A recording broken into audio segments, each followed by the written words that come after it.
ফিলিপাইনের একটি শিশু, নাম তার মোহাম্মদ আব্দুল মুহাইমিন। মাত্র ৫ বছর বয়সী এই শিশুটি সম্পূর্ণ কোরআন মুখস্থ করে ফেলেছে। ভাবুন তো, ৬,২৩৬টি আয়াত, ১১৪টি সূরা আর প্রায় ৭৮,০০০ শব্দ, সবকিছু অক্ষরে অক্ষরে আর শব্দে শব্দে হৃদয়ে গেঁথে রেখেছে সে। এবং অবাক করার মতো তথ্য হলো, এরকম শিশুর সংখ্যা হাজারে হাজারে প্রতি বছরই বাড়ছে।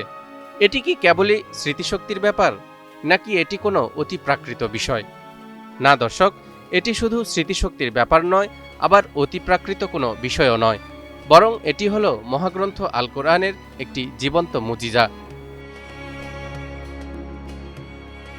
এটি এমনই এক জীবন্ত মুজিজা, এখানে যেমন ৫ বছর বয়সী শিশু পুরো কোরআন মুখস্থ করে ফেলছে, তেমনি ১২০ বছরের বৃদ্ধ ৫০ বছর সময় নিয়ে কোরআন হিফজ সম্পন্ন করছেন।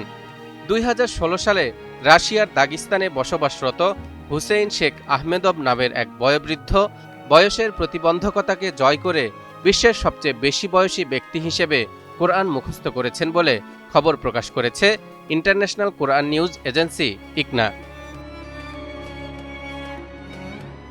অন্যদিকে পাকিস্তানের ১১ বছর বয়সী কিশোরী হানিয়া কাশিফ মাত্র ৩৪ দিনে পবিত্র কোরআন হিফজ সম্পন্ন করেছেন বলে জানিয়েছে এনভিশন পাকিস্তান নামের এক ওয়েবসাইট।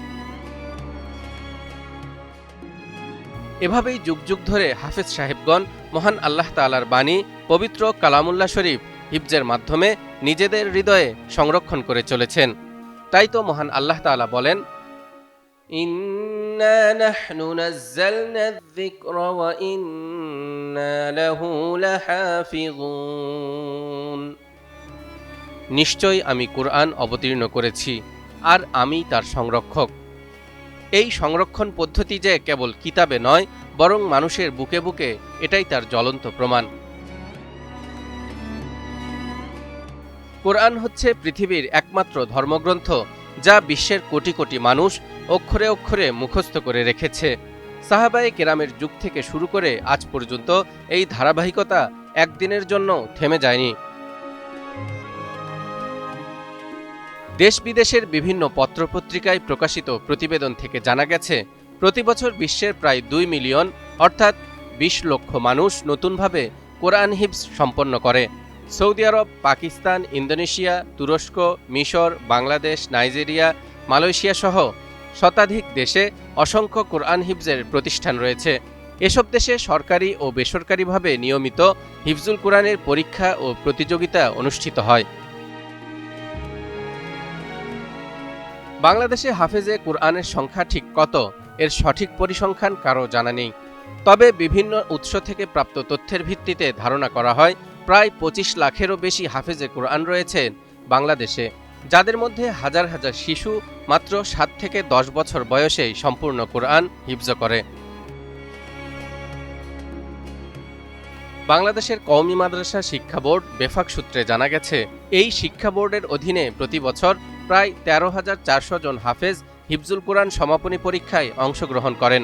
এছাড়াও দেশের অন্যান্য শিক্ষা বোর্ড ও প্রতিষ্ঠান মিলিয়ে দেশে প্রায় ২২,০০০ থেকে ২৫,০০০ জন হাফেজ প্রতি বছর সনদ লাভ করেন। বিজ্ঞানীরা বলেন, একজন প্রাপ্তবয়স্ক মানুষ সচরাচর ২০,০০০ থেকে ৩৫,০০০ শব্দ ব্যবহার করতে পারে, কিন্তু মানুষের মস্তিষ্কে লক্ষ লক্ষ শব্দ ধারণের সক্ষমতা রয়েছে।